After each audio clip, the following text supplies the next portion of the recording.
उसे लगा उसके दुश्मन मर चुके हैं। कैमरा लाइव चल रहा था और अगले ही पल लाश खड़ी हो गई। आज जो होने वाला है वह शायद आपने सोचा भी नहीं होगा। धोखा, लाइव एक्सपोज और खुली चुनौती। वेद राजवंशी की एंट्री बिल्कुल फिल्मी अंदाज में होती है।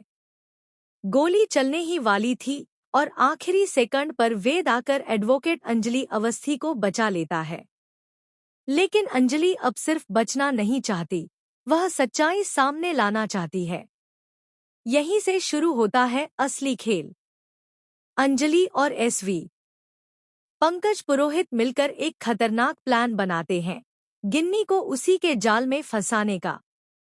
गिन्नी को चाहिए थी अंजलि की डेड बॉडी, तो अंजलि उसे वही दिखाती है, एक लाइव टेलीकास्ट नाटक के जरिए। गिन्नी लाश देखकर सुकून महसूस करती है और जो कबूलनामा वह करती है वह सब लाइव जा रहा होता है।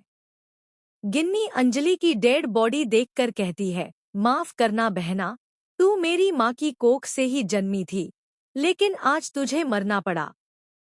वेद राजवंशी और पुलिस के कुछ लोग गुंडों के भेष में मुंह ढककर वहीं खड़े होते हैं। गिन्नी कहती है, मैं बस अपनी गृहस्थी बसाना चाहती थी, अपना घर बसाना चाहती थी।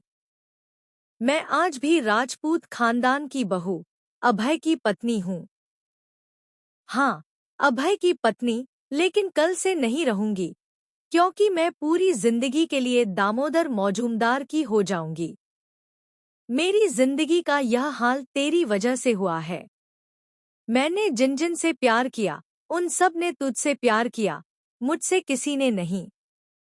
और फिर मैं इतना नीचे गिर गई, जहां सिर्फ क्राइम, क्राइम और बस क्राइम है। तभी भजन सिंह चिल्लाता है, बंद करो यह सब। यह सब टीवी पर लाइव जा रहा है। गिन्नी और राजवंशी परिवार डर जाते हैं। तभी एडवोकेट अंजलि अवस्थी स्ट्रेचर से उठकर खड़ी हो जाती है और गिन्नी को चौंका देती है। अंजलि को जिंदा सामने देखकर गिन्नी हैरान रह जाती है। इसी बीच पंकज ऑर्डर देते हैं, अरेस्ट करो गिन्नी को। सोनल को भी गिरफ्तार कर लिया जाता है।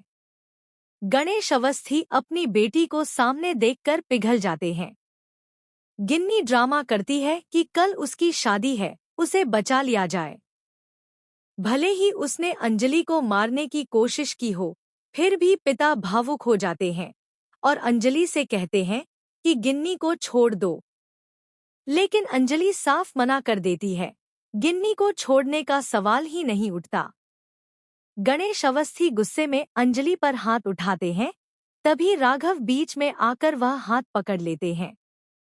गणेश कहते हैं, तेरी शादी होगी, जरूर होगी। मैं तेरा केस लड़ूंगा।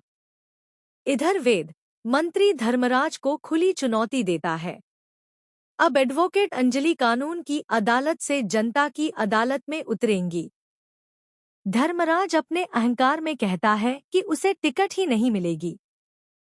वेद जवाब देता है, अगर अंजलि अवस्थी को टिकट नहीं मिलेगी तो वह अपनी खुद की पार्टी बनाएंगी और वह जीत कर रहेंगी। अंजलि भी ऐलान करती है, हर हाल में मैं जीत कर रहूंगी। धर्मराज आहूजा का घमंड मैं तोड़कर रख दूंगी। अब देखना दिलचस्प होगा कि क्या अंजलि गिन्नी को सजा दिलवा पाएगी और क्या वह राजनीति की इस नई जंग में जीत हासिल कर पाएगी। ऐसे ही लेटेस्ट अपडेट्स के लिए चैनल को सब्सक्राइब करना बिल्कुल न भूलें।